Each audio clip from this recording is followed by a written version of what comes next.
Why does the scale fluctuate? The scale fluctuate can be many reasons: water retention, food volume, food intake on that specific day, sodium intake, many other factors. How you slept. Did you wake up early? Did you pee? How much were you holding? Did you fully digest your food? Did you poop more on that day before you weigh yourself? Did you weigh yourself before or after you pooped? Did you weigh yourself when you had fluid? Did you weigh yourself during the day? Many factors why the scale change over time. This is why I recommend progress photos. This is why I recommend progress photos and measuring tapes. The scale is not accurate every day. It is another metric you can use, but it's the least form metric that's the best. It's the easiest because everyone has a scale. It's cheap, and you can see how much you weigh in a total of days can go up and down. But you need to measure. If you're going to use the scale, my idea is to measure by the week. But at the same time, the scale is a more psychology-driven thing that will F you up. Even the hardcore bodybuilders think like they're not losing weight, they're doing something wrong because the scale says so, even though they know that the scale is not accurate. So I won't recommend a scale. For me, I don't even use a scale. I recommend if you're going to weigh yourself once a week, but keep in mind the weight does fluctuate. But for me, I'm just having an idea how much I'm doing. I know I'm in the calorie deficit. I know I'm tracking my foods. I know this and that, so the scale is wrong. Just because you gain 4 pounds doesn't mean you gain 4 pounds of fat on that day. You didn't gain 4 pounds of fat. You gained 4 pounds of water. Not muscle eater, just water. Literally water. You gained 4 pounds of water because you probably ate too much on that day, or you probably had a lot more sodium, or just food volume in general. Probably ate more vegetables. Maybe you need to zero calorie deficit, but instead you changed the fattier meat to more broccoli. That weighs more. Food volume. So keep in mind, measuring tapes are really good because they won't lie to you unless you're bloated.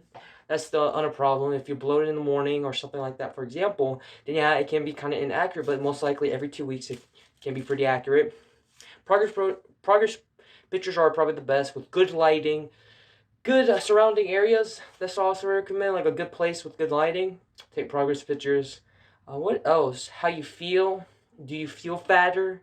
But that can be variables, water retention, like I said. So, like, I feel fat on this bulk. Like, I feel like I'm 20 pounds, 50 pounds overweight, but I'm actually probably like 9 pounds of fat, you know?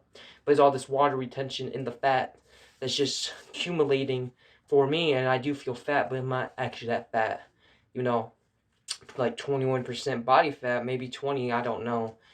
I feel like I'm 25. So, you just have to keep in mind the scale is not accurate. It can be many factors, especially the day before. You have to look about a day before, maybe 2 days before, even worse if you overate or ate a shit ton of food, like 6,000 calories. Of course, that's going to take about 3-4 days to actually digest and everything.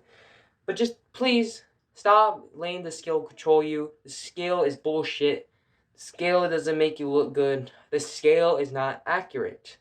Keep in mind, the scale is not accurate. It's just another tool that we use to measure a client's progress or your own progress. But I recommend with the scale, but just take out the scale in general. But if you're going to use the scale, use measuring tapes, use photos. So if you do weigh yourself and you're 4 pounds heavier, but you know that you look better than last week, and the your waist is 1 inch less, you didn't gain 4 pounds of fat. It's just impossible. You can't beat thermodynamics if you have all these other variables that suggest that the scale is bullshit. So don't use a scale. I recommend just throw it out because psychology mostly that you're just gonna hate yourself, and you shouldn't have a god mentality over the scale. Use other factors like progress pictures and waist tapes, measuring tapes, and go on with your weight loss journey. Wish me good luck on my weight loss journey too, if you don't mind. But, okay guys, well, I'm going to end this video off.